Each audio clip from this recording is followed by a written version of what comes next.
Welcome back to the Off Peak, a video series from Charged Fleet covering all things about electric vehicle fleets. I'm editor and Off Peak host Martin Ramju.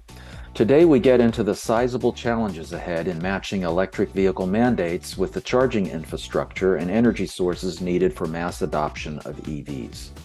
As more EVs plug into the grid in coming years, what resources and policies are best suited to ensure electric power will remain stable and seamless 24/7? And how should fleet managers factor energy, power grid, and utility access options into planning for EV fleet growth in the years ahead?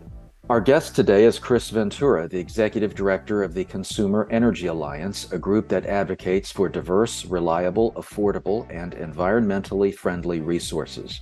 Chris shares some insights from a recent energy report that can help guide fleet managers and operators.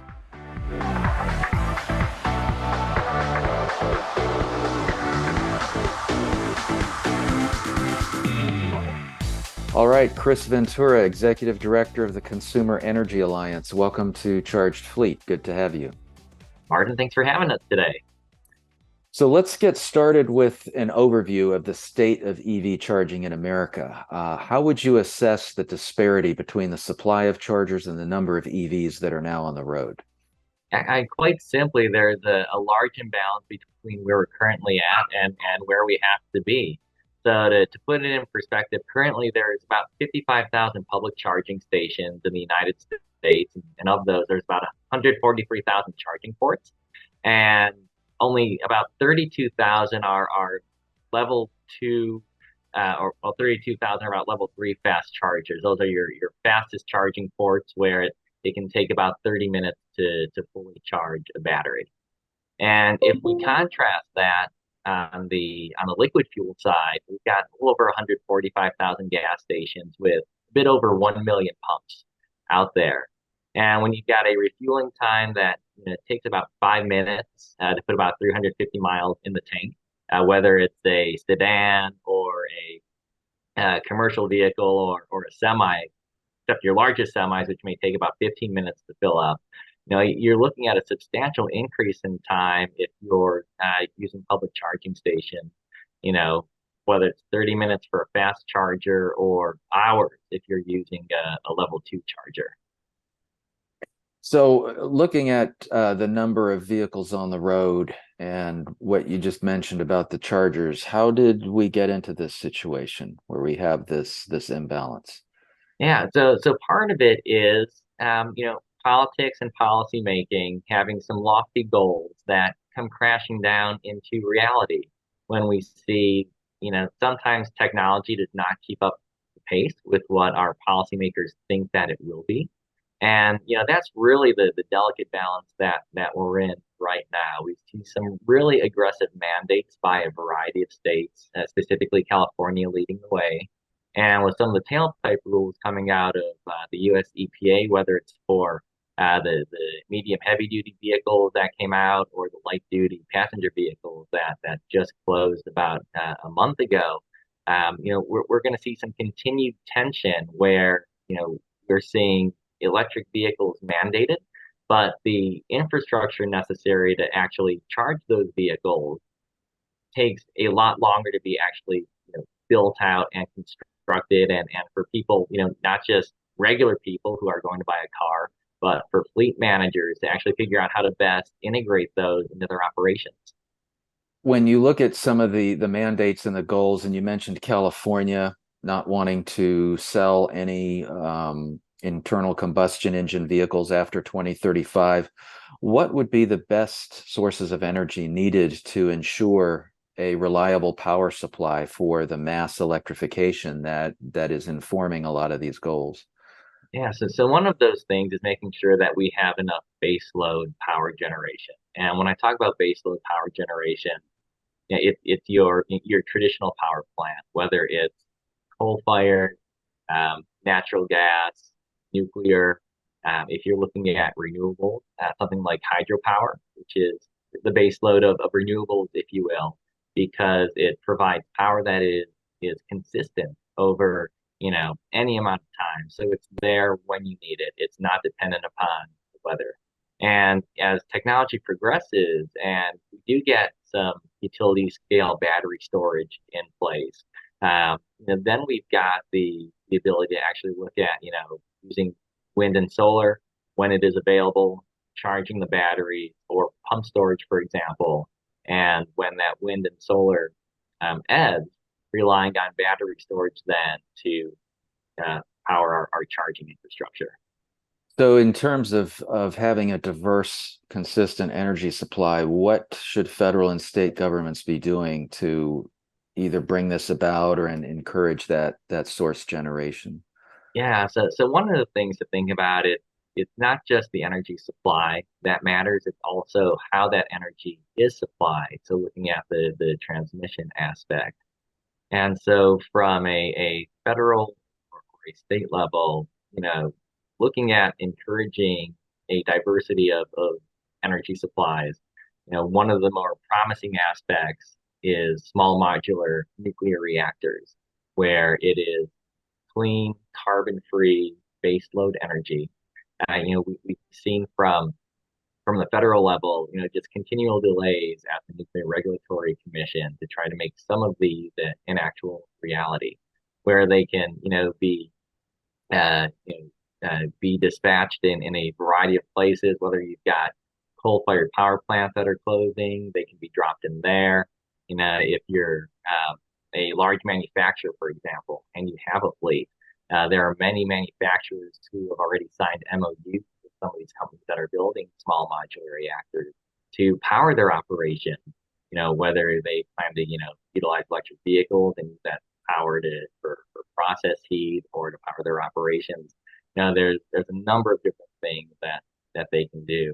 And when we're looking at, what the federal government's doing, and we were talking about charging a little bit earlier, with the Inflation Reduction Act, there is that opportunity to expand our charging infrastructure. One of the goals is to build about 100 million EV charging stations in about 35 states. And of that, most of that would be around the 53,000 miles of our national highway system. But that does take time. It's not something that can happen overnight. Is there any sense of what proportion of energy could realistically be supplied by wind and solar, since we're hearing a lot about that option? Yeah, no, that's a really good question. And, one, it's really based on some of the current limits of our transmission network and technology. Permitting is such a big deal. And we've heard so much about permitting reform, not just in Washington, D.C., but in a variety of states. And, looking back on it, a lot of the permitting conversations nationally in the past have focused on pipelines, for example. But the exact same opposition you see towards pipelines, which are buried in the ground and you can't see once they're in service, is a lot more vocal when you're looking at transmission lines because they're not buried and people see them. They run across farmland and interstates and all of that. And so permitting reform is one of those big things that really has to be addressed in order to actually have an adequate supply of wind and solar. And what the national independent grid operators have seen either doing stress tests or research are three things that you're looking at, right? One, you need resource adequacy. Is there sufficient generation?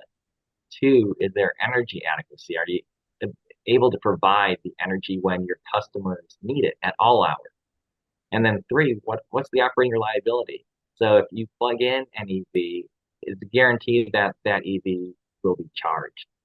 And what the independent system operators have found is that we can generally integrate about 30% of the electricity we use on the grid today with renewable sources. Can we get higher than 30%? Yes. They think that we can get to about 40% with some increased coordination between utilities and transmission providers and end users.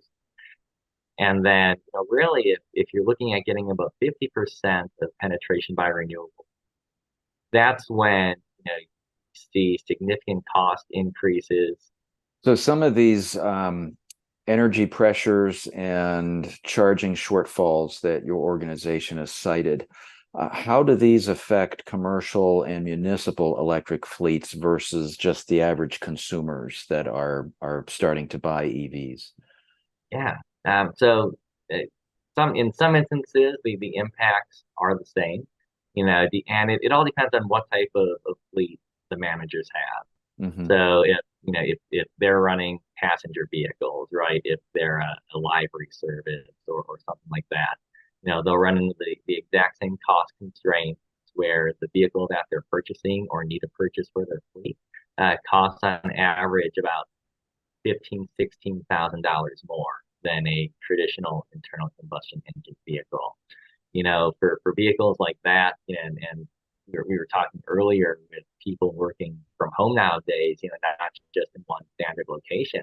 If you're um, you know, say you're operate a fleet of police vehicles, depending on the department. But if it's an all electric fleet, then the question is, how do you actually charge those vehicles? Will you provide your employees, you know, home charging as a solution, or will they be required to bring those vehicles back to the city, depot, if you will, every night to actually be charged? And so then you get into the question of, are there enough spaces available if you've got a fleet like that? When you're looking at, your medium or heavy duty vehicles, those are some of the hardest to actually electrify, whether, you're running delivery vehicles or even snow plows. A number of northern states have significant uh, assets dedicated to snow plows. And when you look at um, how the energy is actually used or how the batteries are actually charged in colder climates, the batteries hold less of a charge, so they deplete faster. And on top of that, charging is tremendously slow in colder climates. And so you have to balance all of these things out with, whether or not it's actually feasible for you as a fleet manager. So in looking at the report that you recently released, the Freedom to Fuel report, Mhm. what guidance could that provide fleet managers who, many of whom they're in the planning stages of either acquiring their first or second set of electric vehicles Yeah. and trying to weigh the charging infrastructure options? What is it in the report that can help inform some of their decisions? Yeah, so one of the things, and this isn't in the report, but I think is important to address, especially for fleet managers, is that right now businesses that install new EV chargers or charging equipment can actually benefit from some of the tax incentives in the Inflation Reduction Act that was passed, where depending on what they're looking at, they can receive up to 30% of the total cost of equipment and installation. And with that, there are certain labor and construction requirements to be eligible to claim that incentive. But it's an option out there because electrification is not cheap. You know, one of the things, and I mentioned this earlier on the transmission side, that yes, we need to have increased transmission if we have more electricity usage. But when you're looking at your actual facility itself, you may actually have to do some upgrades internally to the electricity that's delivered to you. And yeah, I was actually on a facility tour just a few days ago, and this was for a factory expansion. And the facility has a new electricity requirement. They've been waiting about 7 months for a transformer to come in from their local utility to enable them to actually turn on this brand new assembly line.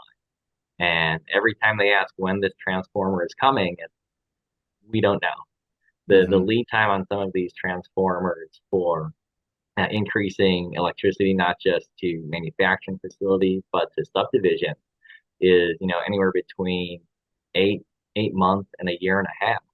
And so, when you're thinking about electrification as a facility manager, it's not just the price of the vehicle that you have to consider.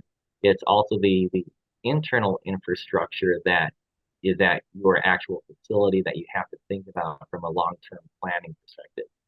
Now, obviously, the report makes a lot of recommendations, which we can't get into in this video. And for our Yeah. viewers, I'll just mention we'll include the URL for the report at the end of the video, but what are some of the risks that the U.S. electrified transportation system could face if some of these recommendations and these balances are not followed or carried out?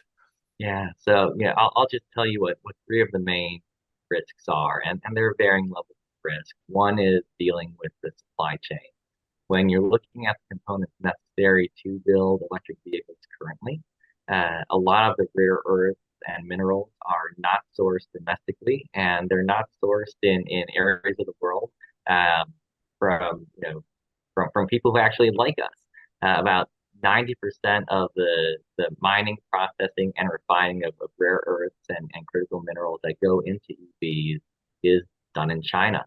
And they have a history of utilizing those metals um, and putting embargoes on the export of those metals in trade negotiations and other areas of diplomacy in which they disagree with you. As they've done that to Australia, they've done that to Japan. They've announced that they're limiting the export of two of the rare earths to the United States just a few months ago. So if we have to, build a fleet of hundreds of millions of electric vehicles, not just here, but worldwide, where will we get that supply to make sure that those vehicles continue to be available and not just available, but affordable? Um, the second risk, as I mentioned, is on the generation and transmission side. Mhm. And so it requires a good balance because outside of battery storage, which is you know, not advanced right now on the utility scale side, you can't store electricity. It is used the moment that the customer needs it. So there's no way to store electricity at a utility scale right now. And as a result of that, generation and demand have to be matched exactly right. And if you don't match generation with demand, then you run the risk of brownouts and blackouts and not being able to charge your fleet. And then, lastly, you do have some of those integration risks, that we talked about earlier, when it comes to making sure that your business, can actually handle, those electric requirements, that the vehicles that you're looking at electrifying are actually, capable of being electrified and operate at the level you would expect them to operate. All right. Well, Chris, you've certainly given us a lot to think about, and unfortunately, we are out of time. But thank you very much for joining us, and hope to see you again. You're welcome, Martin. Thank you. Thanks to Chris Ventura from the Consumer Energy Alliance. For viewers interested in the CEA's latest Freedom to Fuel report, you can find it at the URL on the screen below, consumerenergyalliance.org/reports and polling. Remember to follow and connect with us on social media, subscribe to our YouTube channel, and sign up for our weekly Charged Fleet e-newsletter to stay up to date on the latest EV industry news. For today, I'm Martin Ramju with Charged Fleet. Thank you for joining us, and we hope to see you again here on another EV mandatory episode of the Off Peak.